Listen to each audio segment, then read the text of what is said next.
पुण्यात दिल्ली सीबीआयची मोठी छापेमारी पाहायला मिळते। जगभरातील नागरिकांची ऑनलाईन फसवणूक झालेल्या फसवणूक करणाऱ्या कंपनीच्या 11 जणांना सीबीआयने ताब्यात घेतलंय। इंटरपोलच्या सूचनेनुसार सीबीआयच्या माध्यमातून आता ही कारवाई करण्यात आली आहे। त्यामुळे पुण्यात दिल्ली सीबीआयच्या माध्यमातून मोठी छापेमारी पाहायला मिळते। जगभरातील नागरिकांची ऑनलाईन फसवणूक करणाऱ्या कंपनीच्या 11 जणांना सीबीआयने ताब्यात घेतलंय। या संदर्भात ताजी अपडेट देण्यासाठी आपले प्रतिनिधी चंद्रशेखर भांगे आपल्या सोबत जोडलेले आहेत।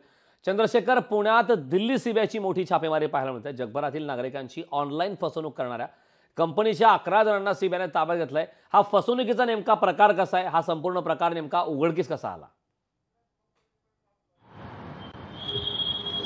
खरं तर जगभरातील जे विविध देश आहेत त्या देशातील सगळ्या नागरिकांची जी फसवणूक होत होती ऑनलाईन, ती पुण्यातून होत होती अशी माहिती इंटरपोलला मिळाली होती। आणि इंटरपोल जे आहे त्यांनी दिल्ली सीबीआयला याबाबतची सूचना दिली होती, माहिती दिली होती। त्या सगळ्या सूचनेनंतर कालपासून ही सगळी छापेमारी पुणे शहरातील वेगवेगळ्या भागामध्ये सुरू आहे। या छापेमारीमध्ये 11 जणांना जे आहे ते सीबीआयनं त्यांच्या ताब्यात घेतलेलं आहे। त्यांच्या बाबत चौकशी सध्या जी आहे ती सीबीआय अत्यंत गोपनीय पद्धतीने करत आहेत।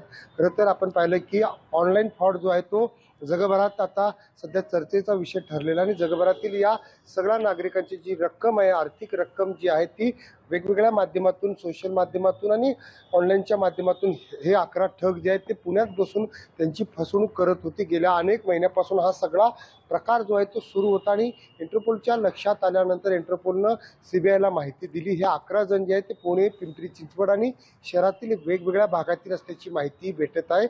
जगभरातील नागरिकांना फसवणूक करण्याचं केंद्र जे आहे ते पुण्यात आहे का, असा प्रश्न देखील उपस्थित केला जात आहे। या 11 जणांमध्ये वेगवेगळ्या राज्यातील जे आहेत ते नागरिक आहेत, आरोपी आहेत आणि या 11 जणांची अत्यंत गोपनीय माहिती सध्या सीबीआय काढत आहे। कुठल्याही पद्धतीची माहिती सीबीआय माध्यमांना समोरून देत नाही आणि त्यांच्या विरोधात गुन्हा दाखल सुद्धा करण्यात आल्याची माहिती आहे जी कारण समोर येत आहे। परंतु जगभरामध्ये ज्या पद्धतीनं आपण पाहिलं की सोशल माध्यम असो, त्यांच्या बँकेचे अकाउंट्स हॅक करून पैसे उकळण्याचे प्रकार जे आहेत ते पुण्यात सुरू होते। याचा सगळा जो आहे तो आता कारवाई सध्या पुण्यात चालू आहे। नक्कीच चंद्रशेखर, खूप खूप धन्यवाद या सविस्तर अशा माहितीबद्दल। लोकशाही मराठी ऐका, पहा, जागरूक रहा।